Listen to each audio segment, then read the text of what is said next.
Hello అండి. అందరికీ నమస్కారం. ఈరోజు మళ్ళీ ఒక మంచి కథతో మీ ముందుకొచ్చేసాను. కథ పేరు 'కలిసి ఉంటే కలదు లాభం'. ఈ కథను రచించిన వారు వేలూరి శారద గారు. ఇంకా కథ మొదలుపెట్టేస్తున్నానండి. కొత్త పరిసరాలను పరిశీలనగా చూస్తూ వస్తున్న జోగారావుని చూసి, రండి రండి, చాలా కాలం అయ్యింది మిమ్మల్ని చూసి.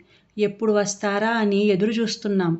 ఇప్పటికి తీరికైందన్నమాట అన్నాడు ప్రకాశం. ఇంతలో బిలబిల్లాడుతూ ధర్మారావు, కృష్ణమూర్తి, అంజయ్య వచ్చారు. అంతమందిని ఒకేసారి చూడ్డంతో జోగారావుకి ఆశ్చర్యంగా ఉంది. ఏమిటి, అందరూ ఒకే చోట సమావేశమయ్యారు, విశేషమేమిటి అన్నాడు అందరికేసి పరిశీలనగా చూస్తూ. మీరు వస్తున్నారనే అందరం ఒకచోట చేరాం అన్నారు అంజయ్య. ఓ, ఇదివరకు లేని ప్రేమ ఎందుకు పుట్టుకొచ్చింది? అయినా ఇప్పుడేమీ వినాయక చవితి కాదే, చందాల కోసం వచ్చారనుకోవడానికి. అయినా వీళ్ళు గుడి కమిటీ మెంబర్లు కూడా కాదు. చూద్దాం వీళ్ళ ఉద్దేశాలేమిటో అనుకుంటూ ముఖాన్ని నవ్వు పులుముకొని, ఓ, నా కోసం వచ్చారా, థ్యాంక్ యూ అన్నాడు జోగారావు. వాతావరణమంతా ఆహ్లాదంగా ఉంది. మంద్రస్వరంతో ఎక్కడ నుంచో సంగీతం వినిపిస్తోంది. అందరూ హడావిడిగా ఎవరి పనుల్లో వాళ్ళున్నారు. ఇదంతా కొత్తగా ఉంది జోగారావుకి. ఎవరో ఒక ఆవిడ వచ్చి అంజయ్యని పలకరించింది. అంజయ్య మెలికలు తిరుగుతూ మాట్లాడుతున్నాడు. అంజయ్యకి ఆడపిచ్చి ఎక్కువ. ఇంత వయసు వచ్చినా ఇంకా ఈ బుద్ధి పోలేదు అనుకున్నాడు జోగారావు. ఇంతలో ఇద్దరు బలిష్టమైన వ్యక్తులొచ్చి ప్రకాశంతో ఏదో మాట్లాడుతున్నారు. ప్రకాశం తల అడ్డంగా ఊపుతున్నాడు. ఏమై ఉంటుంది? ఎక్కడికైనా రమ్మంటున్నారా? రానని చెబుతున్నాడా? ఎన్నో ప్రశ్నలు. అయినా తినబోతూ రుచి ఎందుకని విషయమంతా చెప్తాడుగా అనుకున్నాడు జోగారావు. కాఫీ, టీలు ఆఫర్ చెయ్యరా?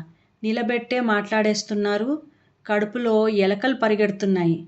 ఇహ లాభం లేదు అనుకుని, ఏం ప్రకాశం, కనీసం కాఫీ లాంటి ద్రవాలేమీ లేవా అన్నాడు హాస్యంగా. నీకు తెలియదు గదూ, ఇక్కడివేమీ ఉండవు. మాకు ఆకలి దప్పికలు ఉండవు.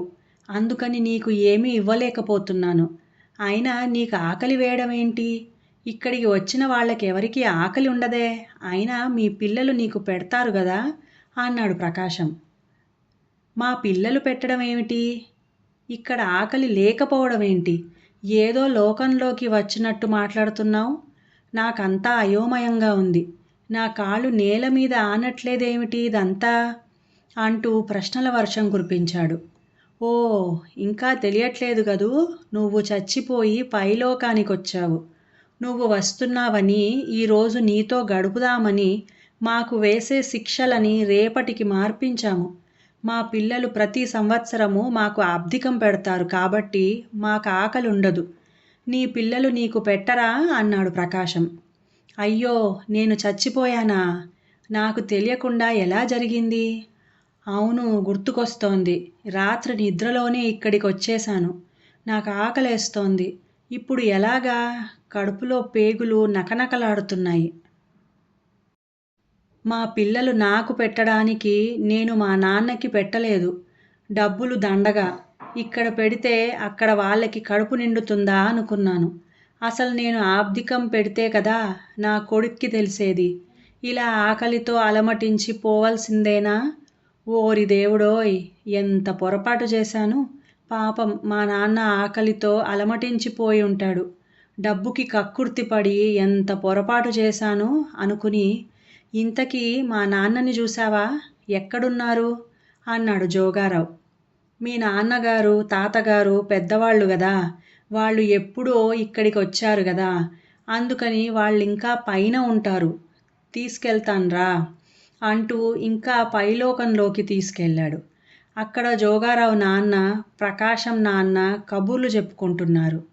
జోగారావుని చూసి వాళ్ళ నాన్న, ఒరేయ్ జోగా, అప్పుడే వచ్చేశావు? నన్ను చూడాలని వచ్చావా? నేను గుర్తుకొస్తున్నానా?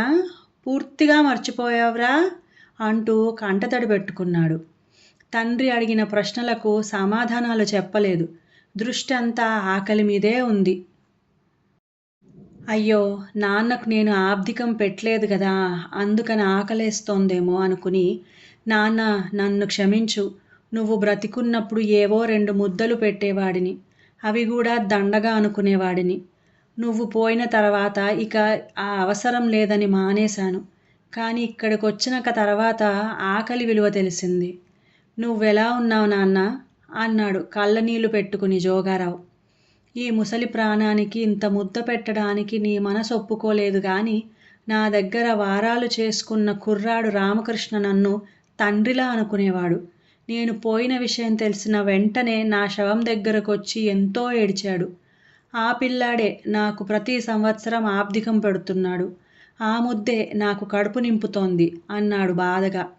నన్ను క్షమించు నాన్నా. ఇప్పుడు అవకాశం వస్తే నేను నీకు అన్నం పెడతాను. కానీ అది అసాధ్యమైపోయింది అన్నాడు జోగారావు. జోగా, అందరినీ కలుపుకుని పోవడానికేరా ప్రతి సంవత్సరం పెద్దలకు పెట్టడం అనే తంతు. మామూలుగా అయితే అక్కా చెల్లెళ్ళు, అన్నదమ్ముళ్ళు పని మానుకుని పొరుగురు నుంచి వస్తారా? ఎవరి పనులు వాళ్ళవి. ఇదివరకైతే ఎక్కువ మంది పిల్లలుండేవారు కాబట్టి పెళ్ళిళ్ళు, పేరంటాలు అంటూ కలిసేవారు.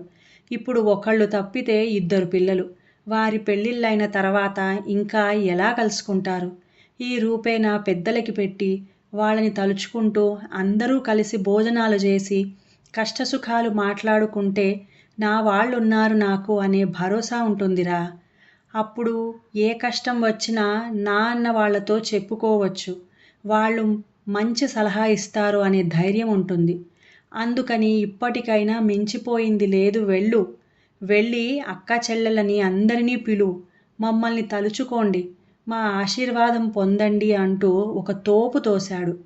గబుక్కున మంచం మీద నుంచి కింద పడ్డాడు జోగారావు. వెంటనే మెలకువ వచ్చింది. ఇదంతా కలా? అంటే అందర్నీ కలుపుకు పొమ్మని నాన్న నాకు పరోక్షంగా చెబుతున్నారన్నమాట అనుకున్నాడు. మధ్యాహ్నం పంచాంగం తీసుకుంటే భార్య జలజ, ఇప్పుడు ఎందుకిది తీస్తున్నారు? గ్రహణాలు ఏమైనా ఉన్నాయా అని అడిగింది. లేదే, మా నాన్న ఆబ్దికం ఎప్పుడొచ్చిందా అని చూస్తున్నాను. ఈసారి పెడతాను. మా వాళ్ళని అందర్నీ పిలుస్తాను అన్నాడు. మంచి మాట చెప్పారు. మీరెప్పుడూ పెట్టరు. ఈసారి మళ్ళీ మీ వాళ్ళను కూడా పిలుస్తానంటున్నారు. ఏమిటి విశేషం? అంది జలజ కుతూహలంగా.